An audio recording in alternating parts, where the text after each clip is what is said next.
الحمدللہ وکفا سلام علی عبادہ الذین اصطفى یا ربی لک الحمد کما ینبغی لجلال وجهک الکریم وعظیم سلطانک رب اشرح لی صدری ویسر لی امری واحلل عقدۃ من لسانی یفقهوا قولی واجعل لی وزیرا من اہلی اللہم فقہنا فی الدین رب زدنی علما اللہم انا نسألک علما نافعا رزقا طیبا وعملا متقبلا اللهم انفعني بما علمتني وعلمني ما ينفعني وزدني علما اللهم أرنا الحق حقا وارزقنا اتباعه وأرنا الباطل باطلا وارزقنا اجتنابه آمين ثم آمين أما بعد فأعوذ بالله من الشيطان الرجيم بسم الله الرحمن الرحيم سورہ ملک آیت نمبر 15 تک ہم نے کر لیا تھا. آج آیت نمبر 16 سے کریں گے.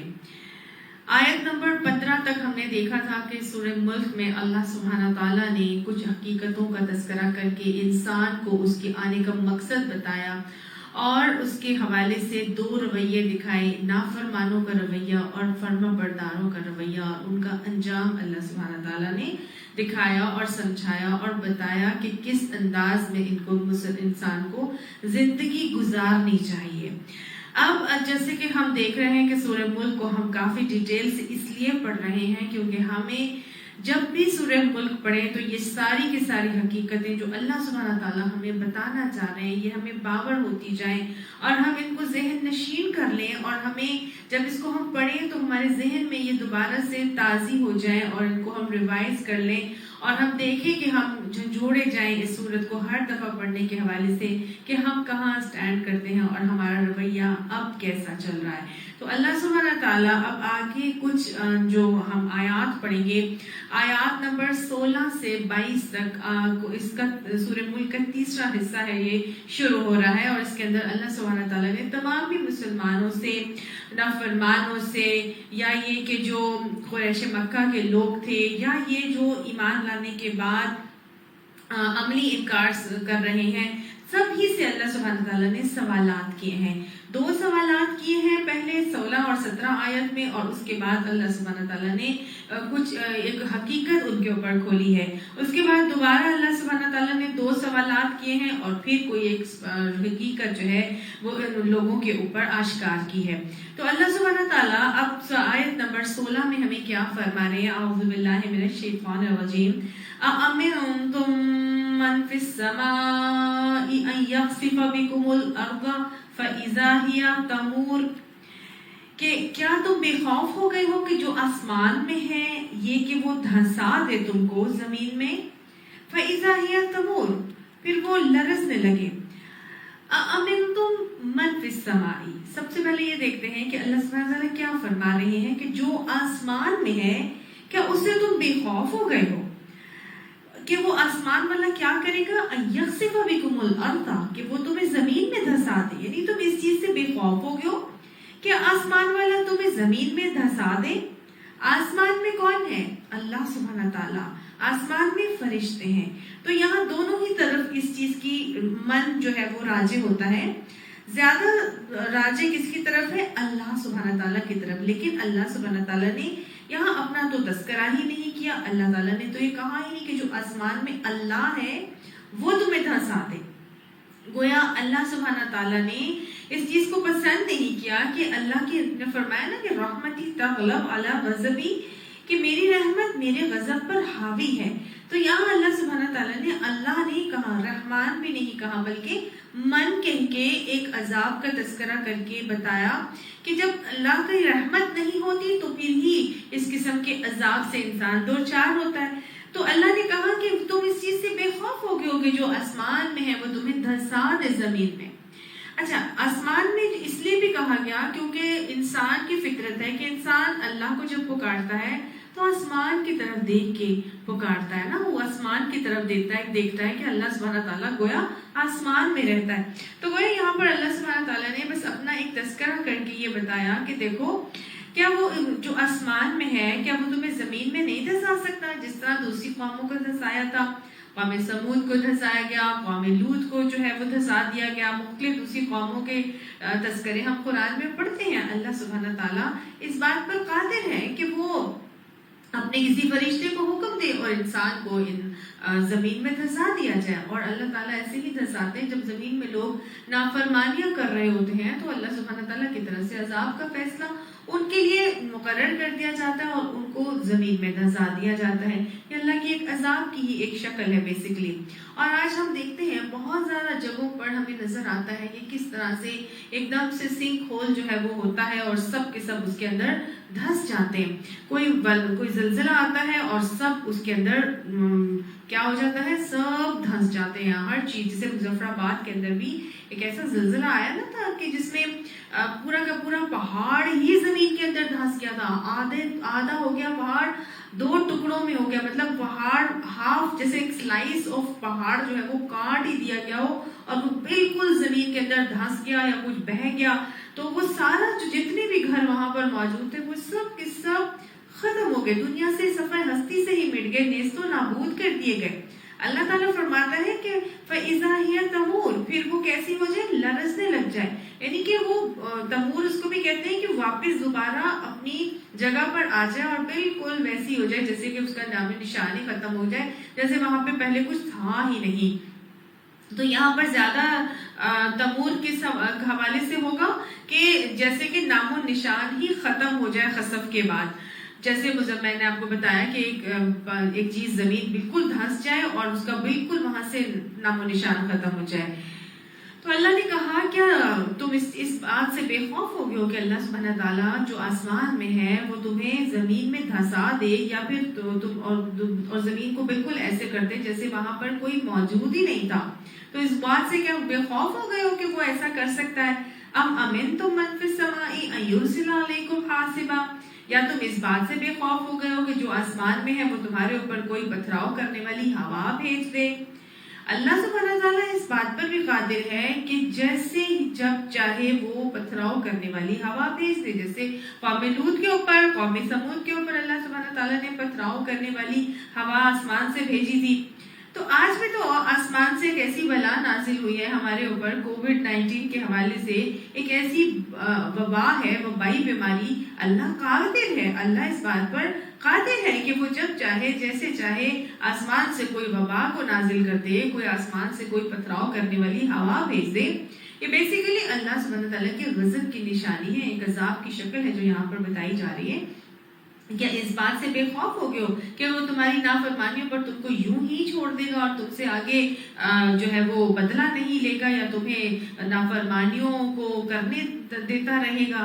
اللہ نے بیسیکلی انسان کو یہاں پر جھنجھوڑا ہے, انسان کو جھنجھوڑا ہے کہ جو اتنی نعمتیں تمہیں دنیا میں اللہ نے عطا کی, کہاں سے کہاں تم پہنچ گئے, تم نے دنیا کو ایکسپلور کر لیا, تم نے دنیا کے اندر سے رزق حاصل کر لیے, تم یہ بھول گئے کہ تمہیں اللہ تعالیٰ کی طرف پلٹ کر جانا ہے. تم تو نافرمانی میں ایسے مگن ہو گئے کہ عیش میں یاد خدا ہی کو بھول گئے, عیش میں تم خوف خدا کو بھول جاتے ہو. تمہارا حال تو شکر گزار بندہ بننے کے بجائے کیا ہے, تمہارا حال تو مزید نافرمانی کے دلدل میں ڈوبتے چلے جا رہے ہو. چاہیے تو یہ تھا کہ شکر گزار بنتے اور اللہ کے مزید فرما بردار ہوتے, کیونکہ کل کو الیہ النشور کا معاملہ تمہارے ساتھ ہونا ہے, اللہ کی طرف تم سب کو جمع کیا جانا ہے. فَسَتَعْلَمُونَ كَيْفَ نَذِيرٌ, بس تم جان لو گے کہ کس کیسی تھی میری تنبیہ. یعنی اس دن تمہیں معلوم ہو جائے گا جب اللہ کے حضور سب پہنچو گے, تمہیں الیہ النشور کا معاملہ ہوگا تو تمہیں معلوم ہو جائے گا کہ میری تنبیہ, میری وارننگ, میری وعید کیسی تھی. تو کل تو تمہیں معلوم ہونا ہی ہونا ہے. لہٰذا جب دنیا میں تمہیں یہ چیز سمجھائی جا رہی ہے اور بتایا جا رہا ہے اللہ تعالیٰ مختلف چیزوں سے, مختلف آزمائشوں سے, مختلف بیماریوں سے, مختلف کیفیات سے انسان کو جولٹنگ دیتے ہیں, اس کو ہلاتے ہیں کہ اب بھی سدھر جاؤ, اب بھی اللہ کی طرف تائب ہو جاؤ, اب بھی رجوع کر لو, اللہ کی طرف پلٹ آؤ اور اپنے رویوں کی اصلاح کر لو. اللہ سبحانہ تعالیٰ اسی لیے تو مشکلات میں ڈالتے ہیں نا, لعلہم یتضرعون, کہ شاید کہ وہ گڑ گڑائیں, شاید کہ وہ عاجزی اختیار کریں. اور پھر یاد رکھیے گا کوئی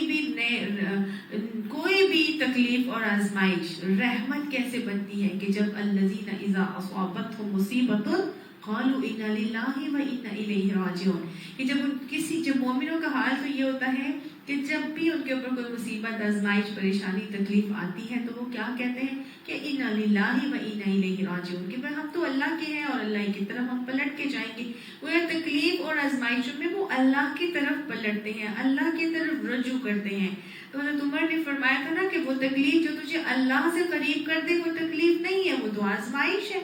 اور مومن کے لیے وہ تکلیف آزمائش جس کی وجہ سے وہ اللہ سے جڑ جائے وہ تو اس کے لیے آزمائش نہیں بلکہ وہ تو رحمت بن جاتی ہے، اور وہ عذاب نہیں ہوتی. وہ مشکل تکلیف جو ہے وہ تو اس کے لیے اللہ کی طرف سے ایک رحمت کا وسیلہ بن کے آتی ہے.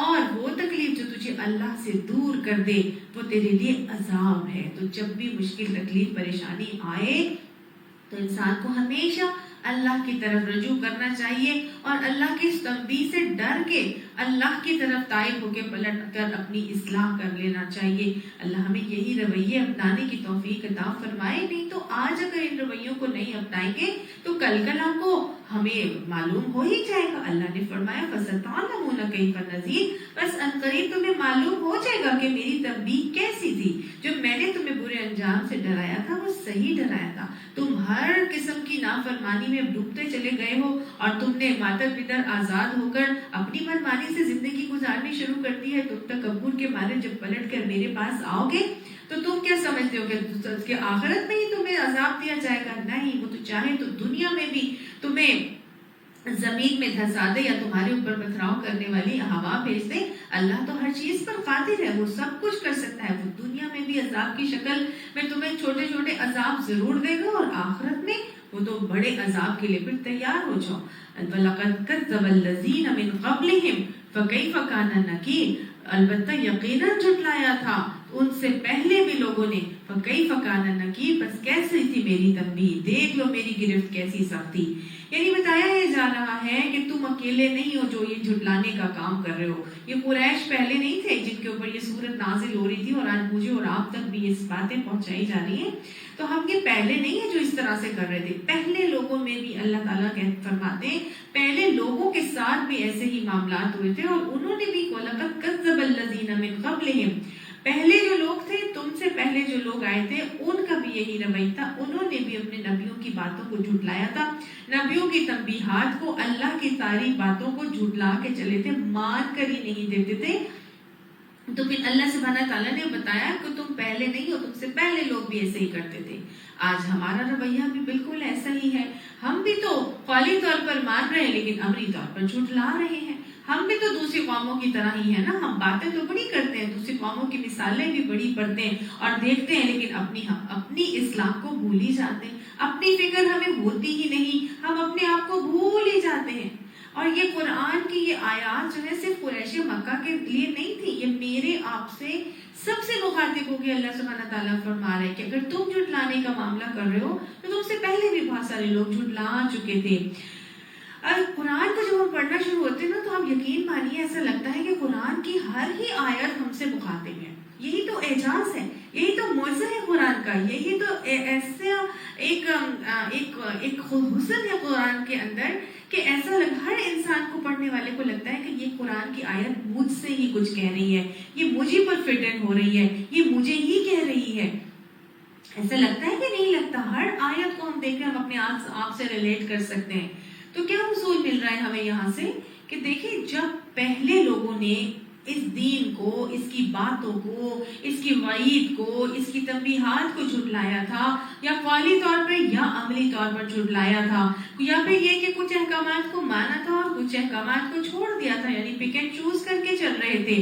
اور آج ہمارے ساتھ بھی ایسا ہی معاملہ، ہم بھی ایسا ہی کر رہے ہیں. تو جن لوگوں نے ان کو جھٹلایا تو ان لوگوں کو اوپر اللہ تعالیٰ کی یہ عذاب کا معاملہ ہوا. اللہ نے ان کو نہیں چھوڑا، ان کے ساتھ پکڑ کا معاملہ اختیار کیا گیا.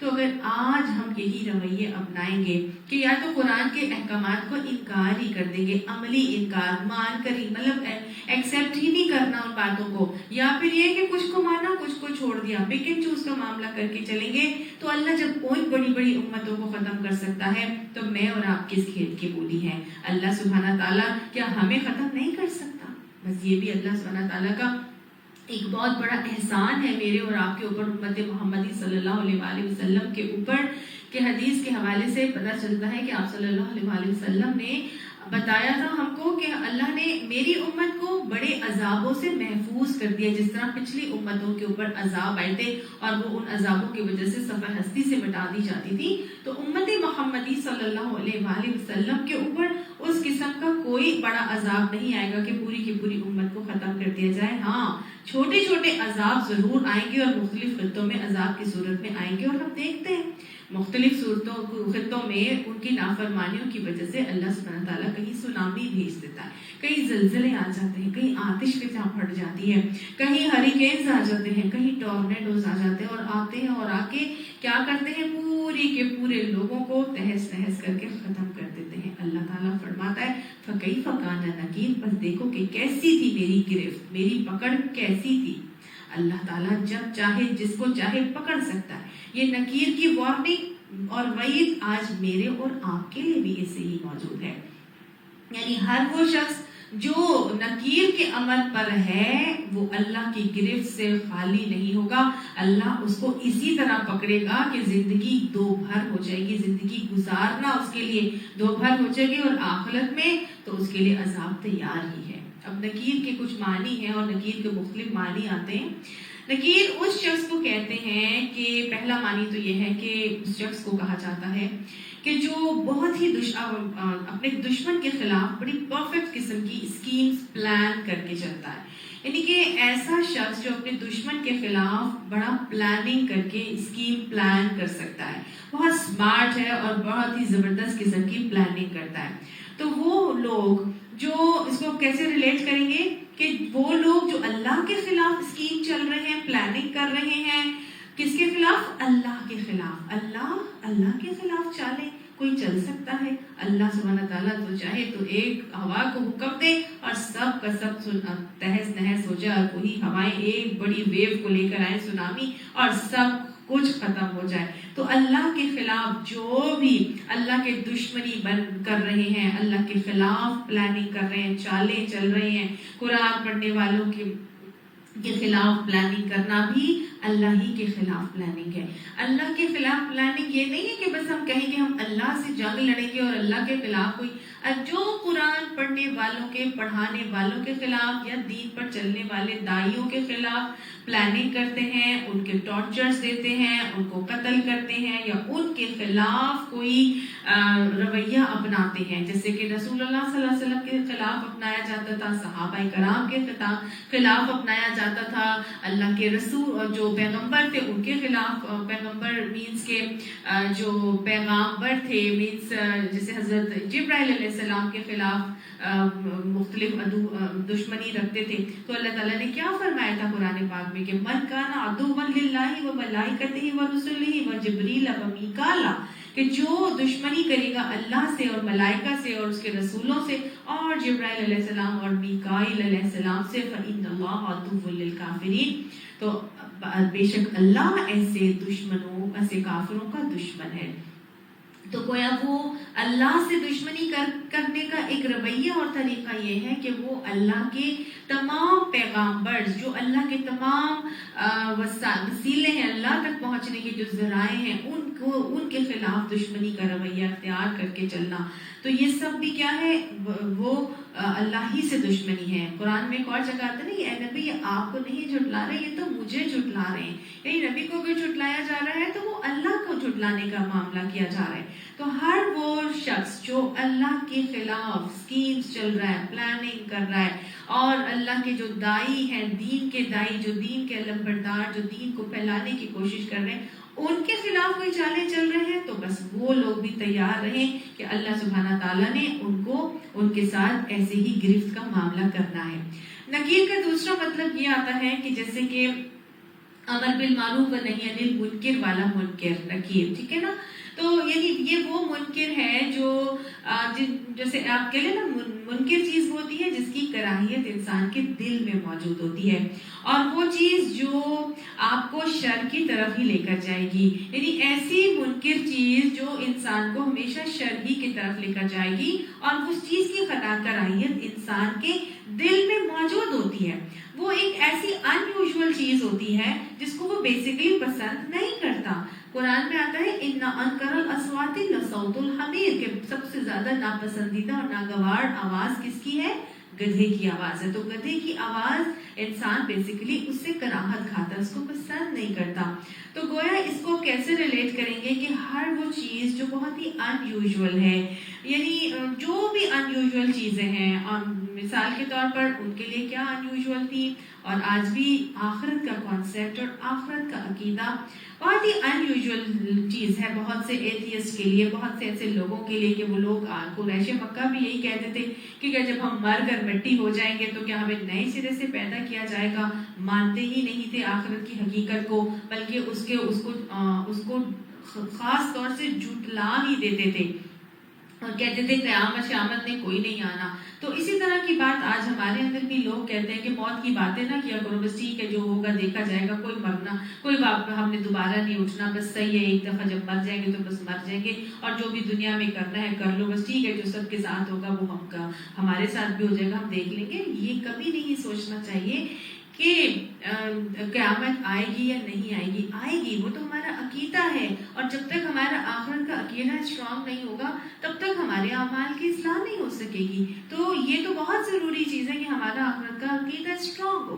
تو تمام ایسے لوگ, ایسے کام کرنے والے لوگ جو ان سین کی یا جو ایمان بالغیب کی باتیں ہیں ان کو جھٹلاتے ہیں, ان کو مان کر نہیں دیتے, تو بس ایسے لوگوں کے ساتھ اللہ سبحانہ تعالیٰ نے ان کو حقیقت کی آنکھ سے قیامت میں دکھا دینا ہے کہ اللہ تعالیٰ فرماتا ہے نا فَكَشَفْنَا عَنْكَ غِطَاءَكَ فَبَصَرُكَ الْيَوْمَ حَدِيدٌ, آج تیری نگاہ سے پردہ اٹھ گیا ہے اور آج تیری نگاہ خوب تیز ہے, ہر چیز اب تجھے سمجھ میں آئے گی, اور تو دیکھ کے اب میں تیرے ساتھ کیا کرتا ہوں, ہر چیز اس کے سامنے عیاں ہو جائے گی. جیسے ہی ملک الموت سے ملاقات ہوگی تو ساری کا سارا کچا چٹا خود بخود انسان کے سامنے آ جائے گا. اور پھر اس کو تیسرا مطلب نکیر کے حوالے سے کیا ہے کہ فَكَيْفَ كَانَ نَكِيرٌ, بس دیکھو کہ کیسا ہوا ہے نکیر کرنے والوں کا حال. تو نکیر کہتے ہیں تیسرا مطلب یہ ہے کہ بہت زیادہ مشکلات پیدا کر دینا, یعنی کہ دین کے چلنے والوں کے لیے آج بہت زیادہ مشکلات پیدا کی جاتی ہیں. ہوتی ہے کہ نہیں ہوتی؟ کوئی دین کی طرف کنورٹ ہو نہ جائے صحیح, اس کے گھر سے مصیبت سب سے پہلے جو ہے وہ شروع ہوتی ہے. اس کو جو ہے وہ پورا آڈ ون آؤٹ کر دیا جاتا ہے. کوئی پردہ کر لے تو اس کے اوپر مصیبت کے پہاڑ ہی جیسے ٹوٹ پڑتے ہیں. تو لڑکی کوئی پردہ کر لے تو جی تمہاری شادی کیسے ہوگی, تمہارا رشتہ نہیں کوئی تمہارا آئے گا. خود مائیں جو ہے وہ بچیوں کے سروں سے دوپٹے اتارتی ہیں کہ کیا تم مما دادی بن گئی ہو, چھوڑو اتنی چھوٹی سی عمر میں تمہیں کوئی برقع پردہ کرنے کی ضرورت نہیں ہے, بس ٹھیک ہے جیسے ساری لڑکیاں نکلتی ہیں ویسے ہی تم بھی نکلو.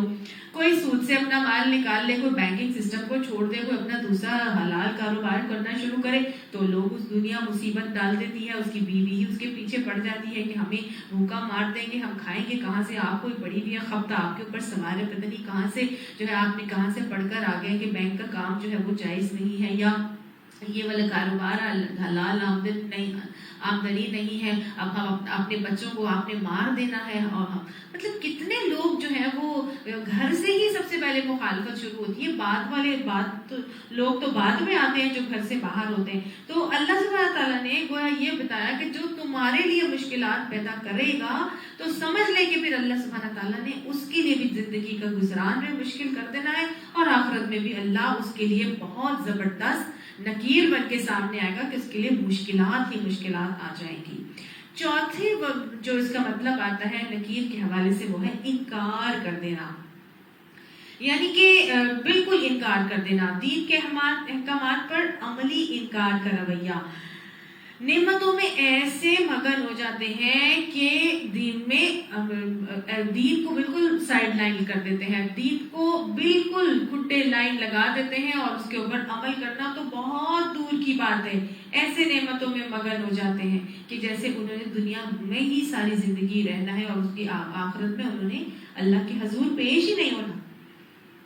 تو وہ یہ سمجھ لیں, وہ یہ سب لوگ سمجھ لیں جو عملی انکار کے رویے سے اس دنیا میں زندگی گزار رہے ہیں, اگر یہ نعمتیں اللہ نے دی ہیں تو وہ ان نعمتوں کو چھین بھی سکتا ہے نا.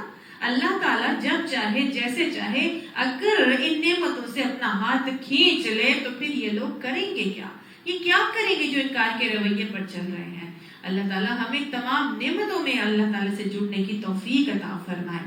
تو اللہ نے یہاں پر کچھ حقیقتیں بتائیں اور کہا کہ دیکھو تم پہلے نہیں ہو جو یہ کام کر رہے تھے، اگر ابھی بھی ان رویوں پر چلتے رہو گے تو دیکھ لینا کہ فَكَيْفَ كَانَ نَكِيرٌ، نکیر کے اوپر چلنے والے لوگوں کے لیے میں بھی پھر کیسے نکیر بنوں گا۔ یہ اپنی بات یاد رکھیں اور دیکھ لیں کہ ان کے کیا رویے ہیں، اپنے اپنے رویوں پر جائزہ لینا ہے، محاسبہ کرنا ہے اور اپنی اصلاح کر کے آگے بڑھنا ہے۔ اب آگے اللہ سبحانہ تعالیٰ نے 2 سوال دیے ہیں۔ اولم یروا الی الطیر فوقہم الصافات ویقبضن، کیا وہ نہیں دیکھتے پرندوں کی طرف، یعنی کیا اپنے اوپر فوقہم اپنے اوپر جو یعنی کہ وہ جو پرندے ان کے اوپر اڑ رہے ہیں، صافات صف در صف پروں کو پھیلائے اڑ رہے ہیں، کیا وہ ان کو نہیں دیکھتے کہ وہ کس طرح پروں کو پھیلائے صف در صف اڑ رہے ہیں؟ وَيَقْبِضْنَ، اور پھر وہ اپنے پروں کو سکیڑتے بھی ہیں۔ یعنی کہ اللہ سبحانہ تعالیٰ نے کیسی تخلیق بنائی ہے نا پرندوں کی، ایسی خوبصورت اللہ نے تخلیق بنائی یہ پرندوں کی، یہ پرندوں کی حقیقت بتا کر اللہ سبحانہ پرندوں کی جو حقیقت یا پرندوں کی کیفیت کے اوپر غور کرنے کا درس دے کر اللہ سبحانہ تعالیٰ اب ایک حقیقت بتانا چاہ رہے ہیں کہ دیکھو تم نے کیا کبھی پرندوں کو نہیں دیکھا کہ کس طرح سے پرندے پر پھیلا کر اڑتے ہیں اور صف در صف اڑتے ہیں؟ تمہارے اوپر تو میں نے دیکھتے ہو کس طرح برڈز فلائٹس ہوتی ہیں اور ایک جگہ سے دوسری جگہوں پر فرشتے صف در صف جاتے ہیں، پھر وہ کس انداز میں، خوبصورت انداز میں وہ آج کل ڈانسنگ برڈز آئے ہوئے ہیں جو کہ پورے کے پورے خول کے خول ڈانس کر رہے ہیں، اور جو خاص سیزن میں وہ ایک خاص علاقے میں اتنی بڑی بڑی ان کے خول ہیں، وہ ایک جگہ سے دوسری جگہ سے تیسرے حوالے سے کوئی پرندہ کسی دوسرے پرندے سے ٹکراتا نہیں، گرتا نہیں، کچھ بھی نہیں، وہ ہوتا نیچے آ کے بیٹھتے ہیں پھر اڑتے ہیں، پھر نیچے آ کے بیٹھتے ہیں پھر اڑتے ہیں، ایک خوبصورت انداز میں یہ ہمارے اوپر جو فلائی کرتے ہیں، ایک کانٹیننٹ سے دوسرے کانٹیننٹ، ایک خطے سے دوسرے خطے کی طرف جاتے ہیں، کس انداز میں جاتے ہیں؟ صف در صف جاتے ہیں۔ تو گویا مجھے اور آپ کو سکھایا جا رہا ہے کہ یہ جو تم اپنے اوپر پرندوں کو اڑتے ہوئے دیکھتے ہو، صف در صف اڑتے ہیں، یہ صف در صف کیسے اڑتے ہیں؟ آپ دیکھیں وی کی شکل میں بھی اڑتے ہیں نا، جب ایک جگہ سے اڑان کر کے دوسری جگہ پر جاتے ہیں تو وی کی شکل میں جاتے ہیں، اور وی کی شکل میں جانے کا بھی ایک خوبصورت ہی انداز ہے، اس میں ہوتا ہی ہے کہ جو سب سے اگلا والا جو ان کا لیڈر برڈ ہوتا ہے، ساری ایفرٹ اس کو کرنی پڑ رہی ہوتی ہے، جب وہ اور جو پچھلے والے ہوتے ہیں وہ وی کی صورت میں ہوتے ہیں، تو اس سے ہوتا ہے کہ ہوا کٹتی جاتی ہے اور ان کو بہت زیادہ ایفرٹ اڑنے میں نہیں لگ رہی ہوتی۔ ہاں، سب سے زیادہ ایفرٹ فرنٹ والے کو لگتی ہے، جب وہ تھک جاتا ہے تو وہ پیچھے آ جاتا ہے، اور جو پچھلا والا ہوتا ہے یعنی سیکنڈ نمبر پر پھر وہ آگے ہو جاتا ہے اور وہ لیڈر بن جاتا ہے۔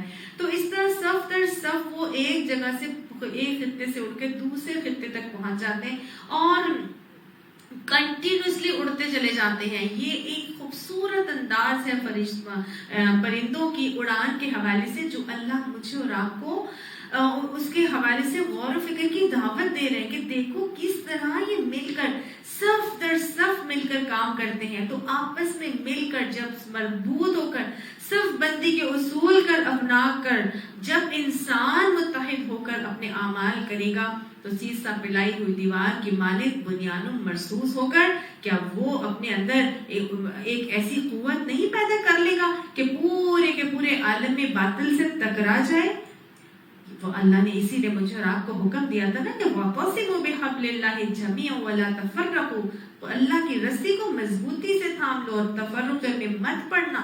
اتحاد میں برکت بتا دی گئی تھی، یہ متحد ہو کر اتحاد سے جب معاملات کیے جاتے ہیں تو یہی اتحاد انسان کے اندر احساس کو بیدار کرتا ہے، ایثار کو لے کر آتا ہے، محبت آتی ہے، خلوص آتا ہے، قربانی کے جذبے بیدار ہوتے ہیں اور بڑے بڑے کام انسان سے آسان ہو جاتے ہیں، انسان کے لیے آسان ہو جاتے ہیں۔ نظم و ضبط سے جب مل کے وہ متحد ہو کر صف بندی کے اصول کو اپنا کے مومن کام کرتا ہے تو اس کے لیے بڑے بڑے کام آسان ہو جاتے ہیں۔ ایک ہو مسلم حرم کی پاسبانی کے لیے، سارے مسلمانوں کو حرم کی پاسبانی کے لیے متحد ہو کر ایک ہی بن جانا ہے. اللہ ہمیں متحد کر دے، اللہ امت مسلمہ کو متحد کر دے. اور پھر ایک اور چیز یہ پرندوں کے اڑان کے حوالے سے، یہ جو اڑتے ہیں پر پھیلا کے اڑتے ہیں، صف بندی کے ساتھ اڑتے ہیں، تو یہ بھی اللہ تعالیٰ کی ایک حمد و ثنا کرنے کا ایک انداز اور ایک طریقہ ہے. اور ساتھ ساتھ یقبضن یعنی کہ سکیڑتے ہیں، اپنا پروں کو سکیڑتے ہیں. جب یہ اڑان بھرتے ہیں پرندے، تو اڑان بھرنے سے پہلے وہ پرندہ ہمیشہ اپنے پروں کو سکیڑتا ہے، اور پھر اللہ تعالیٰ نے اس کی جو ہڈیاں ہوتی ہیں ان کو بالکل کھوکھلا رکھا ہوتا ہے. Very very very light weight یہ ہڈیاں ان کی ہوتی ہیں. اور جب یہ اڑان بھرتے ہیں تو یہ ایسے پروں کو سکیڑتے ہیں اور پھر اوپر جو ہے وہ اپنا پش کرتے ہیں اپنے آپ کو اوپر کی طرف، اور یہ اڑ پڑتے ہیں. تو یہ ان کا ایک انداز اور خوبصورت طریقہ ہے جو اللہ نے یہاں پر بتایا. اب یہی جب اڑ جاتے ہیں ایک مرتبہ، تو کون ان کو تھامے ہوئے ہوتا ہے؟ کون ان کو آسمان میں تھام کے رکھتا ہے؟ جب یہ آسمان میں بھی جب اڑتے ہیں تو اڑنے کے حوالے سے یہ تو نہیں ہوتا کہ وہ اپنے سارے کے سارے پروں کو بس پھیلا کر ہی رکھیں، بس ایک طرف سے دوسری طرف گلائڈ ہی کرتے چلے جائیں. نہیں، ان کو تو آگے بڑھنے کے لیے، پھر مزید اڑنے کے لیے پروں کو دوبارہ سکیڑنا پڑتا ہے. تو جب دوبارہ پر سکڑتے ہیں اور پھر پھیلتے ہیں تو اس سکڑتے ہوئے پروں کو کون سنبھال رہا ہوتا ہے؟ وہ اگر چاہے اللہ تو وہ تو ان کو نیچے گرا دے، کیونکہ وہ تو نیچے اڑان ہی پڑ کرتے ہوئے انہوں نے اپنے پروں کو نیچے کر کے سکیڑا تھا اور پھر وہ اڑے تھے. تو جب وہ آسمان میں اڑ رہے ہوتے ہیں تو جب وہ پروں کو سکیڑتے ہیں تو گریوٹی کے ذریعے سے ان کو نیچے آنا چاہیے تھا نا، لیکن نہیں. اللہ تعالیٰ فرماتا ہے ما یمسکہن الا الرحمن، رحمان کے علاوہ کوئی ان کو نہیں تھام کے رکھے ہوتا اس ٹائم. سبحان اللہ، ہے کہ نہیں؟ اللہ نے یہاں پر بھی اپنا نام رحمان لے کر آیا کہ یہ رحمان کی رحم ہے، یہ اس کی محبت ہے کہ وہ اپنی محبت کی وجہ سے کیسے اڑتے ہوئے پرندوں کو گرنے سے بچاتا ہے اور ان کی اڑان میں ان کا مددگار ہی رہتا ہے. تو کیا اگر ہم دین کے اندر اپنی اڑانیں بھریں گے، متحد ہو کر سیسا پلائی دیوار بن کے چل رہے ہوں گے، اللہ کے احکامات کے اوپر تھام کے ثابت قدمی سے چل رہے ہوں گے، تو جب بھی ہماری زندگی میں کوئی ایسی گریویٹیشنل پل آئے یا کوئی ایسی جگہ آئے جہاں دنیا ہمیں اپنی طرف کھینچنے والا کا عمل کر رہی ہو، تو اللہ ہی ہے جو پھر ہمیں تھامتا ہے. یہ اللہ ہی ہے جو ہمیں تھام کر رکھے گا، اور یہ اللہ کی رحمت ہے کہ جس کی وجہ سے ہم اپنے اسی رویے پر برقرار رہیں گے اور اپنی نیکی کے رویے کے اوپر قائم اور دائم رہیں گے. اللہ نے فرمایا کوئی نہیں تھامتا ان کو مگر اللہ تھامتا ہے. اللہ رحمان ہے، وہی ان کو گرنے سے بچائے رکھتا ہے. انہ بکل شیء بصیر، بے شک وہ ہر چیز کے اوپر نگاہ رکھے ہوئے. تو اللہ میرے اور آپ کے کاموں پر بھی نگاہ رکھے ہوئے ہوگا. کہیں کوئی ایسا زندگی میں معاملہ آ گیا کہ جہاں ہمارے دل میں کوئی محبت دنیا کی اٹک جائے تو اللہ ہمیں تھام لے گا، اللہ ہمیں پکڑ لے گا، اللہ ہمیں گرنے نہیں دے گا انشاءاللہ. بس اپنے آپ کو رب کے ساتھ جوڑنا ضروری ہے، رب کے احکامات سے جوڑنا ضروری ہے. اللہ ہمیں دنیا میں گرنے نہیں دے گا انشاءاللہ. اللہ نے یہاں پہ حقیقت دکھائی ہے پرندوں کی صورت میں، ایک تشبیہ دے کر اللہ سبحانہ تعالیٰ نے حقیقت دکھائی اور غور و فکر کی دعوت دی کہ کس طرح اللہ ان کو تھامتا ہے تو تمہیں بھی اللہ ہی تھامے گا. چل کے تو دیکھو پرندوں کی ان صفات سے متصف ہو جاؤ، اور جس طرح یہ سخت بستہ ہو کر سیسا پلائی ہوئی دیوار کی طرح یہ چلتے ہیں، اس طرح مومن بھی سیسا پلائی ہوئی دیوار بن جائے. جہاں کہیں کمی کوتاہی ہونے لگے گی تو دنیا اپنی طرف کھینچنے لگے گی تو اللہ تھام لے گا. امن ھذا الذی ھوا جند لکم، امن کون ہے وہ، ھذا الذی وہ ذات جو، ہوا جند لکم وہ لشکر ہے واسطے تمہارے، ینصرکم وہ مدد کرے گا تمہاری، من دون الرحمن اللہ کے رحمان کے سوا. یعنی کہ کون ہے وہ لشکر جو تمہارے پاس ہے جو رحمان کے مقابلے میں تمہاری مدد کر سکتا ہے. رحمان کے مقابلے میں کوئی لشکر ہے ہمارے پاس جو ہماری مدد کرے گا اللہ کے مقابلے میں؟ یعنی کہ بتایا جا رہا ہے کہ تمہارا تو حال ایسا ہے کہ تم نے تو اللہ تعالیٰ سے ایک جنگ کا ایک سما پیدا کیا ہوا ہے. تم تو ایک ایسے انسان کی طرح ہو گئے ہو جو اللہ سے جنگ لڑ رہا ہے اور باقاعدہ اکیلے نہیں لڑ رہا، ایک لشکر اس جنگ کے اندر اس نے پیدا کر رکھی ہے، ایک لشکر پیدا کر رکھا ہے۔ لشکر کس نے کیسے پیدا کر رکھا ہے؟ اللہ سے، رحمان سے۔ آج جنگ کیسے ہے جس کے لیے آج لشکر جو ہے ہم پیدا کر چکے ہیں۔ اب دیکھیے وہ جو رحمان ہے، وہ جو اللہ ہے، وہ رحمان وہ رب ہے جو مانگنے والے سے راضی ہوتا ہے، نہ مانگنے والے سے روٹھ جاتا ہے۔ رحمان وہ رب ہے جو فرما برداروں کا بھی رب ہے، نافرمانوں کا بھی رب ہے۔ گویا کہ ہر ایک سے، اپنی تمام مخلوق سے محبت کرنے والا رب ہے۔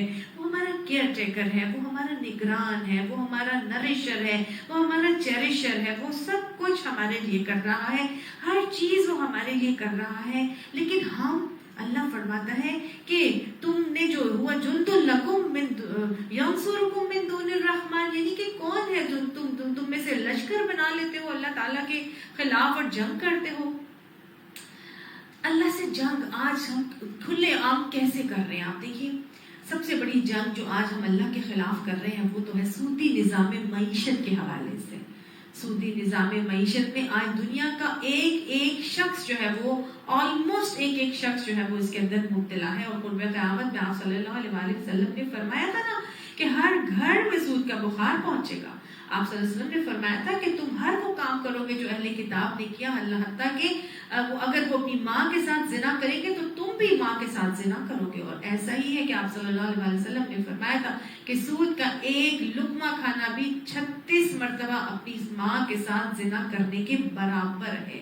یہ وہ کبیرہ گناہ ہے، یہ وہ گناہ ہے جس کے حوالے سے سورہ بقرہ میں باقاعدہ کیٹیگورک حکم آیا کہ یا ایھا الذین آمنوا اتقوا اللہ، اے لوگوں جو ایمان لائے ہو اللہ کا تقوی کرو، وذروا ما بقی من الربا، اور جو سود تمہارا رہ گیا ہے اس کو چھوڑ دو، جو سود باقی رہ گیا اس کو چھوڑ دو۔ ان کنتم مؤمنین، اگر تم ایمان لانے والے ہو، فإن لم تفعلوا، بس اگر تم ایسا نہیں کرو گے، اگر تم سود سے اپنے آپ کو نہیں نکالو گے تو فأذنوا بحرب من اللہ ورسولہ، تو پھر اللہ اور اس کے رسول کے ساتھ جنگ کے لیے تیار ہو جاؤ۔ یہ اللہ اور رسول کے ساتھ جنگ ہے، واحد عمل ہے جو قابل فوجداری ہے۔ یہ اللہ اور اس کے رسول کے ساتھ کھلے عام جنگ ہے جو ہم سود کے اندر اپنے آپ کو انوالو کیے ہوئے ہیں۔ تو گویا یہاں پر یہ بتایا جا رہا ہے کہ اگر اللہ کا دامن کو تھام لو گے، جو بھی اس سود کے خلاف اٹھے گا اللہ کا دامن تھام لے گا تو اللہ سبحانہ تعالیٰ اس کو زندگی میں اتنی برکت دے گا کہ وہ اس کا گمان بھی نہیں کر سکتا۔ دنیا میں تو برکت دے گا ہی دے گا، آخرت میں بھی اللہ سبحانہ تعالیٰ اس کے ساتھ بہترین برکت کے معاملات کریں گے۔ تو گویا یہاں اللہ تعالیٰ نے انسان کا ایک مورل کرش کر دیا ہے اور اس کو یہ بتا دیا ہے کہ ان الکافرون الا فی غرور، کہ کافر جو ہے نا بس وہی دھوکے میں ہے۔ یہ کافر ہیں جو دھوکے میں چل رہے ہیں۔ اللہ سبحانہ تعالیٰ سے اگر وہ کوئی جنگ کر رہے ہیں تو جنگ کر کے یہ مت سمجھے کہ وہ اللہ کو شکست دے دیں گے، وہ تو دھوکے میں ہیں، وہ تو شیطان کے دھوکوں میں ہیں۔ تو وہ یہاں پہ اللہ سبحانہ تعالیٰ نے یہ بات کہہ کے یہ ساری امیدیں جو ہے نا وہ اللہ سے جوڑ دی ہیں۔ شیطان کے دھوکوں سے نکل آنے کے لیے اللہ تعالیٰ نے فرما دیا کہ کافر یہ دو، ان کو تو شیطان دھوکے میں ڈالے ہوئے ہیں۔ غرور کہتے ہیں ایسا دھوکا جو جھوٹی امیدوں کی وجہ سے شیطان دلاتا ہے، یعنی کہ انسان کے اندر جھوٹی امیدیں دلاتا ہے اور اس کو مختلف قسم کی باتوں میں انوالو کرتا ہے۔ اور شیطان کے دھوکے تو ایسے ہی ہیں، وہ تو وعدے بھی دھوکے بھی سارے اس کے جھوٹے ہی ہیں۔ تو آپ دیکھیں پوری کی پوری سورہ ملک بیسیکلی ہمیں اللہ سے جوڑ رہی ہے۔ ہر جگہ اپنا توکل اللہ سے کر لو، اپنی امیدیں اللہ سے لگا لو، کیونکہ دیکھیں یہ انسان کو کرنا بہت ضروری ہے۔ جو انسان انسانوں سے امیدیں لگاتا ہے وہ اللہ سے دور ہی ہوتا چلا جاتا ہے، اللہ کے قریب ہونے کے بجائے وہ دور ہو جاتا ہے۔ کس طرح سے؟ دیکھیں آپ نے کئی دفعہ لوگوں کو سنا ہوگا کہ جو انسانوں سے امیدیں لگا لیتے ہیں نا، اللہ سے امیدیں نہیں ہوتی بلکہ انسانوں سے امیدیں لگا کے رکھتے ہیں، اور جب کوئی انسان ان کی امیدوں پر پورا نہیں اترتا اور ان کے ساتھ برا کر جاتا ہے تو وہ فوراً آگے سے ان کے منہ سے نکلتا ہے میرے ساتھ ہی ہونا چاہیے، اتنی تو میں نمازیں پڑھتی ہوں، اتنا تو میں قرآن پڑھتی ہوں، اتنی تو میں عبادت کرتی ہوں، تو یہ سب کچھ میرے ساتھ ہی ہونا تھا۔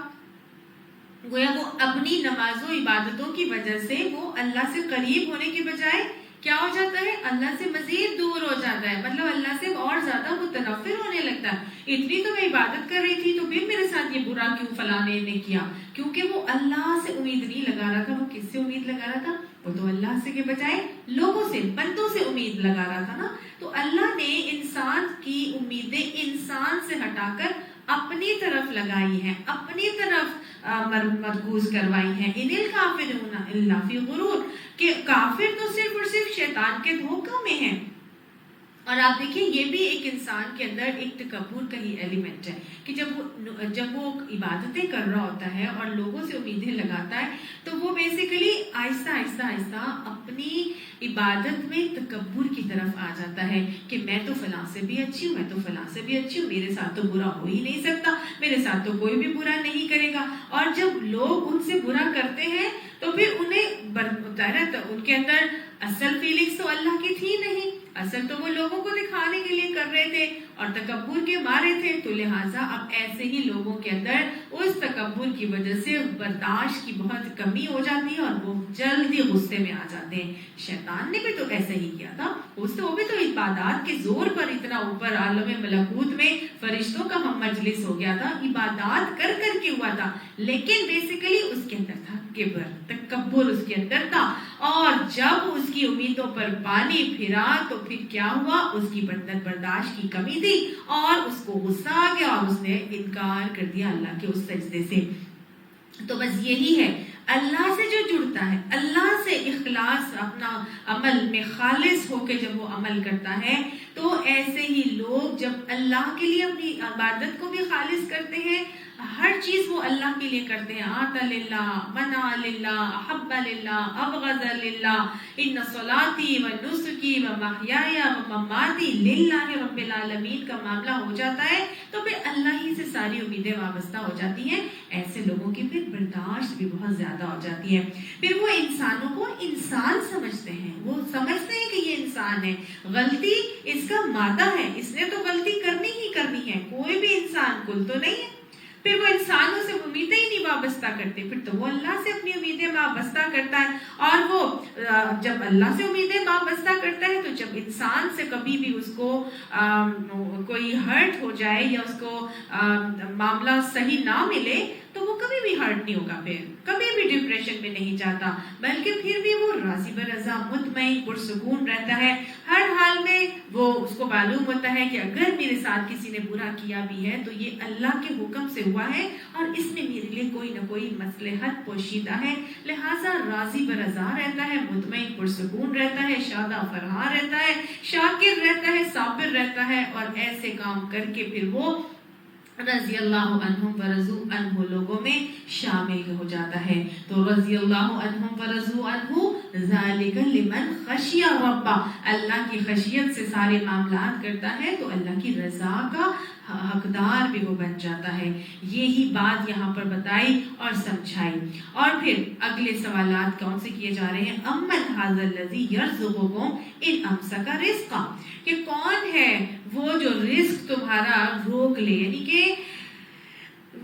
اللہ کے علاوہ کوئی اور ایسا ہے جو تمہارا رزق روک لے؟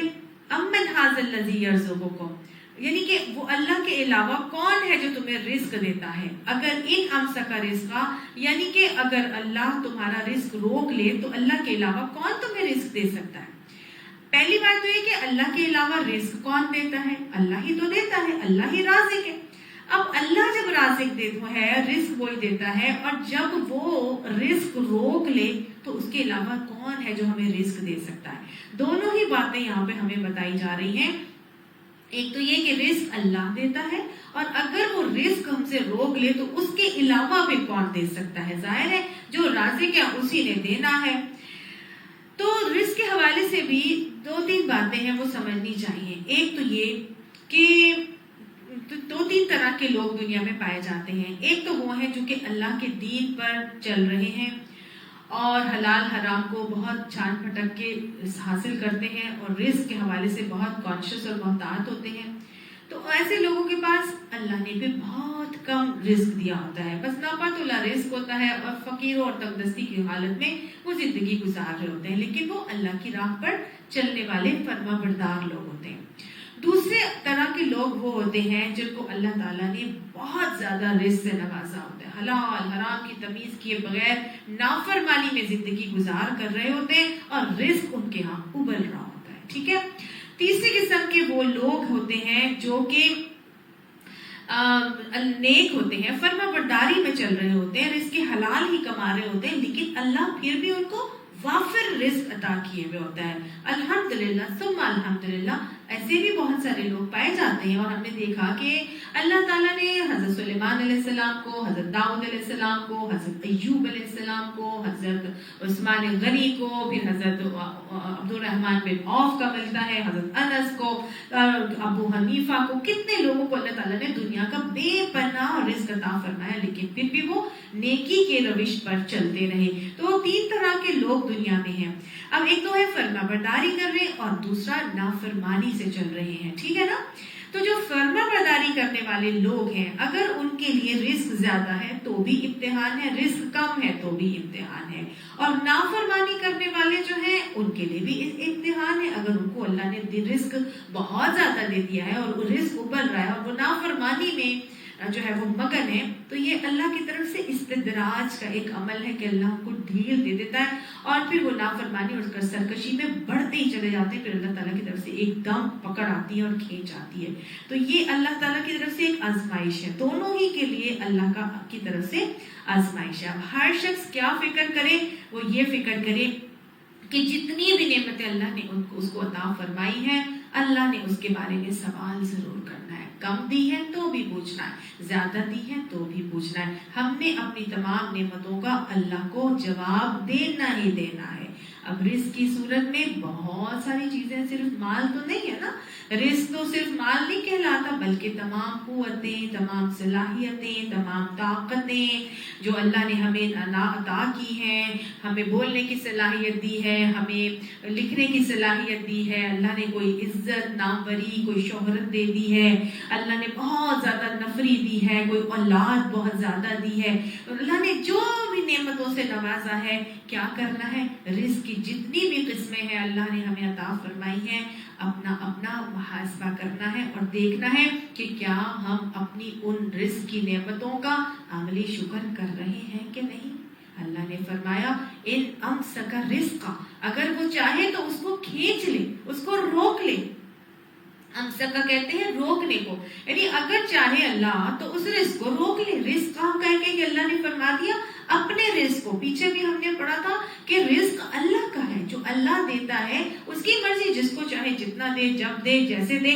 تو اگر اللہ دیتا ہے تو جب دے سکتا ہے تو وہ کھینچ بھی سکتا ہے نا. تو یہ کیا ہے کہ اللہ تعالیٰ نے بیسیکلی انسان کو جگایا ہے, سوئے ہوئے انسان کو جگایا ہے کہ ابھی بھی مہلت عمل ہے.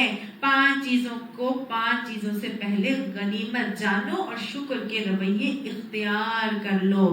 جوانی کی قدر کر لو, جوانی کے اندر جتنا زیادہ اللہ کے ساتھ جڑ سکتے ہو عبادت کر لو, کر سکتے ہو, کیونکہ اللہ کو جوانی کی عبادت سب سے زیادہ پسند ہے. بوڑھے ہو کر تو سبھی جو ہے وہ اللہ اللہ کرنے لگ جاتے ہیں. بڑا خوبصورت مجھے شعر لگتا ہے کہ کر لو جوانی میں جتنے کر سکتے ہو سجدے, میں نے بڑھاپے میں اکثر لوگوں کو بنا سجدے کے نماز پڑھتے ہوئے دیکھا ہے. تو یہ تو جوانی کی ہی عبادت ہے جس میں انسان زمین پر سجدہ ریز ہو کر اپنے سر کو, اپنی پیشانی کو اللہ کے حضور ٹکا سکتا ہے. بڑھاپے میں تو جا کے گڈے گوٹے کمر جواب دے جاتی ہے, کہاں پہ انسان جو ہے وہ تو زمین پہ نماز پڑھنے سے بھی جو ہے وہ محروم ہو جاتا ہے. پھر جوانی کے اندر انسان کے اندر صحت, قوت, طاقت, صلاحیت تمام چیزیں عروج پر ہوتی ہیں. 40 کراس ہوتے ہی جو ہے وہ انسان ڈکلائن پہ کیسے جاتا ہے کچھ پتہ نہیں چلتا. اسی لیے دوسری چیز کیا ہے, صحت کی بیماری سے پہلے قدر کر لو. آج صحت ہے, اپنی صحت کو استعمال کرو, اور اس صحت کو کوئی پتہ نہیں کہ کس وقت تمہارے اوپر بیماری آ جائے اور بیماری کا غلبہ ہو اور تم اپنی ان نعمتوں سے محروم ہو جاؤ. کتنے لوگ ہوتے ہیں ایک دم سے بیماری آتی ہے، وہ ان کو فیشیل پیرالسس ہوتا ہے، وہ بولنے سے محروم ہو جاتے ہیں. ایک دم سے کوئی ان کو کوئی وین جو ہے وہ پیرالائز ہوتی ہے، ان کا وہ سی وی اے ہوتا ہے، کوئی سیریبرو واسکولر ایکسیڈنٹ، کوئی شاک میں جاتے ہیں، وہ پوری ہاف آف دا باڈی جو ہے وہ پیرالائز ہو جاتی ہے، وہ بالکل بیڈ ریڈن ہو جاتے ہیں، کسی کام کے نہیں رہتے. بالکل جوان لوگوں کو آج کل ہارٹ اٹیک ہو جاتے ہیں، ہارٹ پیشنٹ بن جاتے ہیں. کینسر کی بیماری کتنی ینگ لوگوں میں آج دیکھنے میں آ رہی ہے. تو اللہ نے آج صحت دی ہے تو اس صحت کو یوٹیلائز کریں، اور اس صحت کے اندر اپنی زندگی کو غنیمت جانتے ہوئے موت سے پہلے اللہ کی فرما برداری میں آ جائیں. پھر آج اللہ نے اگر مال دیا ہے، وقت دیا ہے، تو اس وقت کو بھی استعمال کریں اللہ کے دین کو حاصل کرنے کے لیے، آگے پھیلانے کے لیے، اور اپنے مال کو بھی اللہ کی راہ میں لگائیں اور اللہ کے بندوں کی خدمت کے لیے لگائیں، دین کی اشاعت کے لیے لگائیں. آخرت انویسٹمنٹ بینک میں اس کو ڈپازٹ کریں، جہاں جہاں اپنے مال کو استعمال کر سکتے ہیں. آج اللہ نے دیا ہے، کل ہو سکتا ہے آپ سے لے لیں، کل ہو سکتا ہے کوئی ایسا کرائسس آئے کہ انسان کو سمجھ ہی نہ آئے کہ وہ مال کہاں کیسے گیا اور کہاں چلا گیا.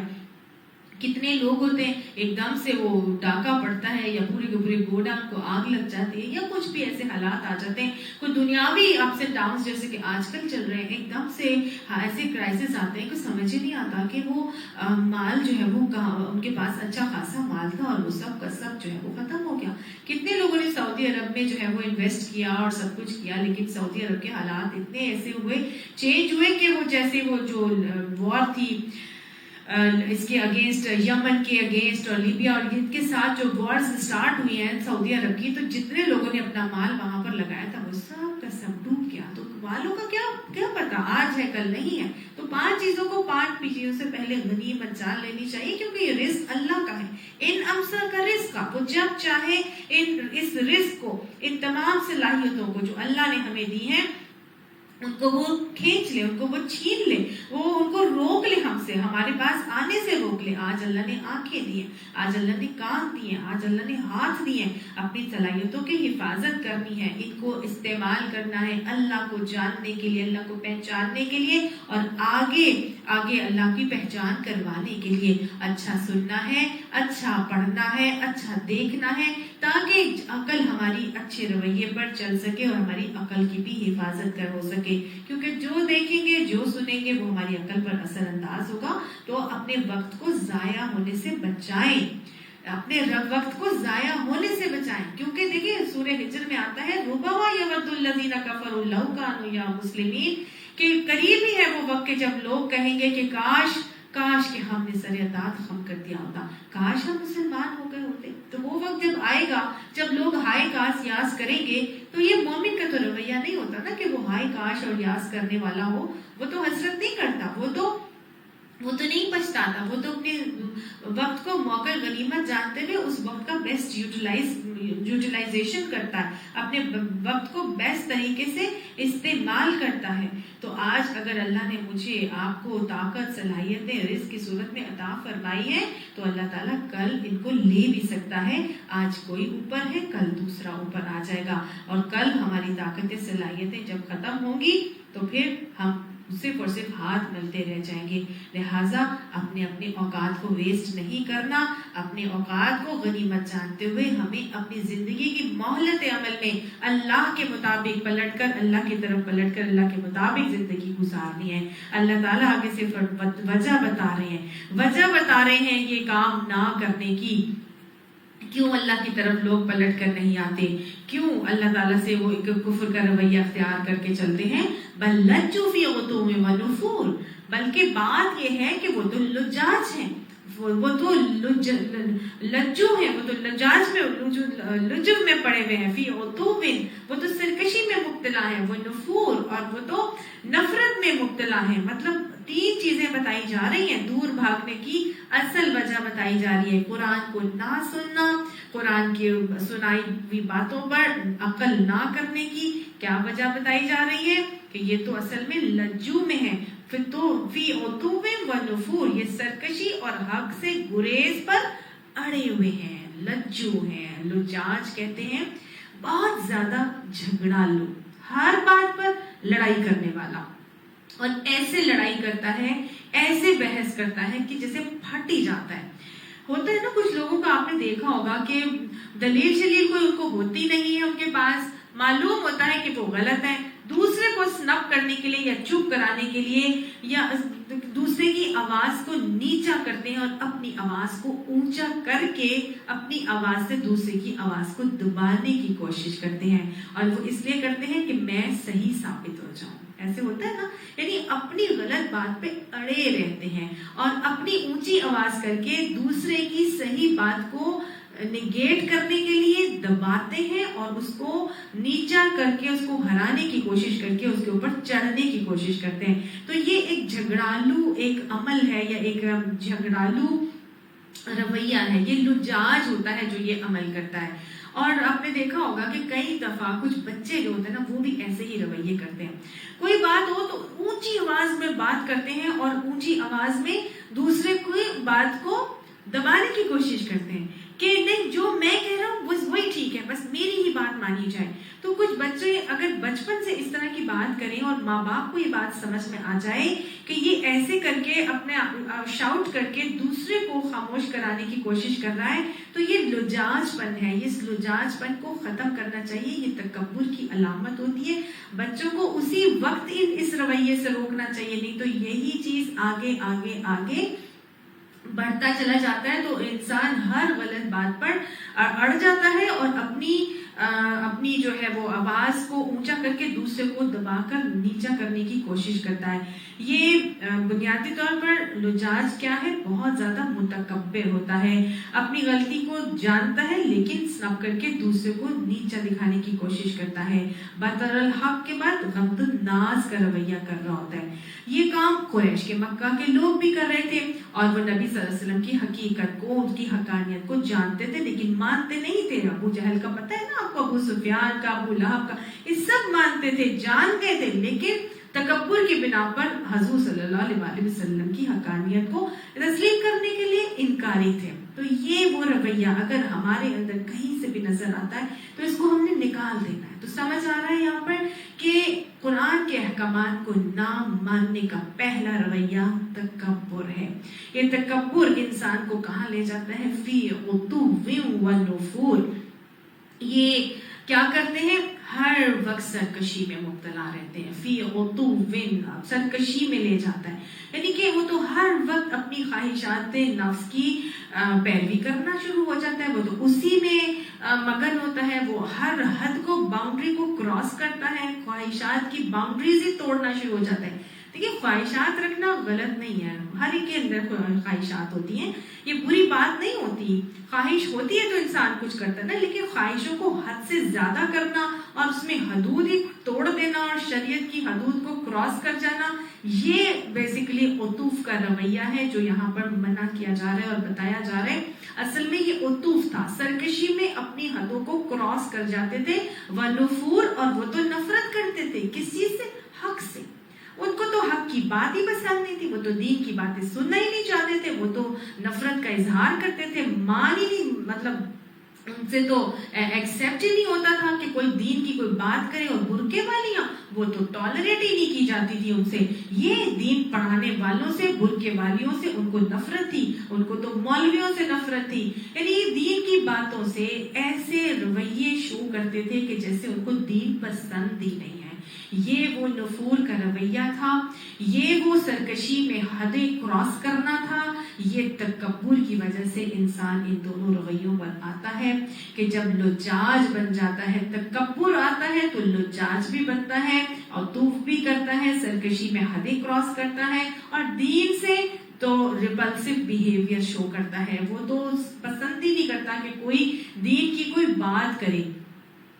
تو یہ جو فرشتوں کو انہوں نے کہا تھا نا، جب جہنمی وہاں پر پہنچے تھے تو انہوں نے کہا تھا کہ فرشتوں نے کہا کہ تمہارے پاس کوئی الم یاتکم نذیر، کہ تمہارے پاس کوئی ڈرانے والا نہیں آیا تھا. تو انہوں نے کیا کہا تھا؟ انہوں نے کہا تھا کہ لو کنا نسمع او نعقل